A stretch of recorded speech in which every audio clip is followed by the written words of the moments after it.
नमस्कार, जय हिंद दोस्तों। तो आज के इस सेशन में हम बात करने वाले हैं कि क्यों अमेरिका के राष्ट्रीय सुरक्षा सलाहकार इजराइल पहुंचे और उसके बाद कतर और इजिप्ट भी जाएंगे, और साथ में ये भी जानेंगे कि अमेरिका के जो नए राष्ट्रपति बन के आएंगे जनवरी महीने में, ट्रंप, उन्होंने किस चीज़ की धमकी दी है आपकी हमास को। सब कुछ हम यहाँ पे कवर करने वाले हैं। अगर आप भी चैनल पे नए हैं तो डेफिनेटली आपको ये चैनल सब्सक्राइब करना चाहिए। तो चलिए स्टार्ट करते हैं आज के इस सेशन को बिना किसी देरी के। जैसा कि आप थंबनेल पे रीड कर पाओगे, शांति समझौते के लिए इजराइल के पास पहुंचा अमेरिका।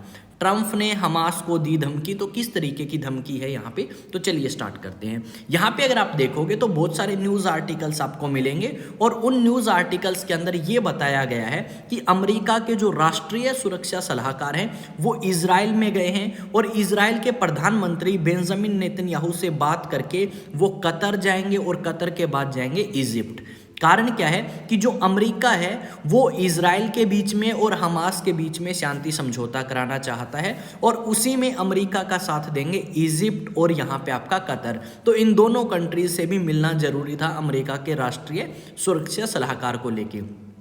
यहाँ पे अगर आप बात करें हमास के बीच में और इजराइल के बीच में, बहुत बार ऐसी कोशिशें करी गई कि इस युद्ध को रोका जाए जो आपका अक्टूबर 2023 में स्टार्ट हुआ था हमास और इजराइल के बाद में बीच में, जब हमास के एक गनमैन ने अटैक किया था इजराइल के ऊपर, और उसके बाद इजराइल अटैक करता है वापस से। तो ये कहानी स्टार्ट हुई थी 2023 से।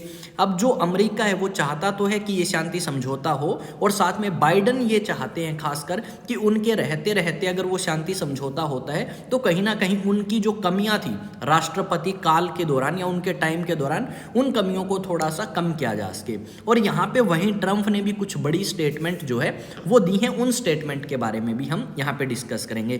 कुछ खबरें ये भी आई हैं कि हमास के बीच में और इजराइल के बीच में शांति समझौता जो है वो हो चुका है, पर यहाँ पे बात करेंगे कि अब तक ये समझौता हुआ क्यों नहीं, हमास क्या चाहता है और इजराइल क्या चाहता है।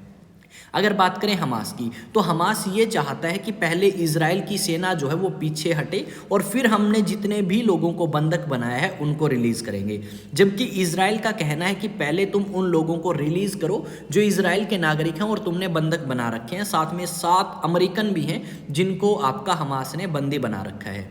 अब हमास कुछ और चाहता है, इजराइल चाहता है कि पहले तुम रिलीज करो, और हमास चाहता है पहले तुम पीछे की तरफ हटो। इसी चीज़ को लेके एक सहमति जो है वो नहीं बन पा रही, क्योंकि यहाँ पे उनका मानना ये है कि शायद इजराइल ना हटे अपने लोगों को वापस लेने के बाद, और वो क्या पता पूरे तरीके से आपके पैलेस्तीन या जो आपका गजा स्ट्रिप का एरिया है उसे पूरी तरह तबाह ना कर दे। तो इस तरीके की आशंका जो है वो हमास के लोगों के बीच में है। वहीं अगर आप देखें तो हमास के जो टॉप कमांडर्स थे वो भी इस लड़ाई के दौरान मारे गए, जिससे काफ़ी बड़ा आप नुकसान कह सकते हो हमास को भी हुआ है, और हिजबुल्लाह संगठन जो कि लेबनान बेस है उसको भी काफ़ी नुकसान हुआ है। यहाँ पे जो नए राष्ट्रपति आएंगे अमेरिका के, ट्रंप, वो ज़्यादा सपोर्टर हैं इजराइल के, और उन्होंने कहा है कि मेरे आने से पहले अगर ये शांति समझौता होता है तो बेटर है। अगर मैं पावर में आ गया ना तो उससे नुकसान बहुत ज़्यादा होगा किसको, हमास को, क्योंकि वो पूरे तरीके से इजराइल का समर्थन करेंगे और कोशिश करेंगे कि हमास को निस्तो नाबूद कर दिया जाए।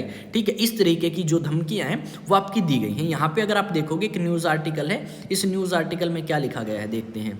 ठीक है, the guarded optimism emerges as US President Biden National Security Advisor Jake Sullivan hold talks with Prime Minister Benjamin Netanyahu in Israel on Thursday before heading to Egypt and Qatar, co-mediators with the US on a deal। यानी ये दोनों देश भी आपके क्या है, मध्यस्थता कराने में मदद करेंगे इजराइल और हमास के बीच में यूएसए के साथ मिलके। तो इस तरीके के न्यूज़ आर्टिकल्स आपको बहुत सारे देखने को मिलेंगे। अब ये किस तरीके से आपका युद्ध खत्म होगा, क्या हमास इन बातों पे मानेगा जो इजराइल कह रहा है, या इजराइल मान लेगा जो बातें हमास ने कही हैं, और किस तरीके से बाइडन के कार्यकाल में इस युद्ध को हवा भी मिली, शुरू भी हुआ, और किस तरीके से इसे रोका गया, क्या डील्स हुई, वो सारी हमें यहाँ पे देखने को मिलेंगी। जैसे ही कोई शांति समझौता होगा इनके बीच में तो डेफिनेटली उस समय मैं आपके लिए एक वीडियो लेके आऊँगा। उस वीडियो के थ्रू आप जान पाएंगे कि क्या क्या चीज़ें थी, जिन चीज़ों को लेके दोनों आपके पार्टीज जो हैं वो एग्री करती हैं। और साथ में आपका अपना चैनल है एग्ज़ाम टॉक्स, इस एग्ज़ाम टॉक्स चैनल को अपने दोस्तों के साथ शेयर करें, वीडियो को लाइक करें, कमेंट करें और साथ में चैनल को सब्सक्राइब करके बेल आइकन को प्रेस कर लें। यहाँ पे अगर आप मेरे साथ अलग अलग सोशल मीडिया प्लेटफॉर्म पे कनेक्ट करना चाहते हो, चाहे वो इंस्टा हो, फेसबुक हो, एक्स हो, टेलीग्राम हो, व्हाट्सएप हो, सारे के सारे एग्ज़ाम टॉक्स नाम से मिलेंगे और आपका लिंक जो है वो चैनल के डिस्क्रिप्शन में या आपको अबाउट में मिल सकता है। मैं विकास तंवर एक बार फिर से आप सभी का स्वागत करता हूँ एग्ज़ाम टॉक्स में। आई होप आप सभी काफ़ी बेहतरीन होंगे और चीज़ें आपको काफ़ी अच्छे तरीके से समझ आ रही होंगी। अगर फिर भी कोई डाउट है तो डेफिनेटली अलग अलग सोशल मीडिया प्लेटफॉर्म या कमेंट सेक्शन के माध्यम से आप मेरे से पूछ सकते हैं क्वेश्चंस को। मिलते हैं नेक्स्ट वीडियो में, तब तक जय हिंद, जय भारत।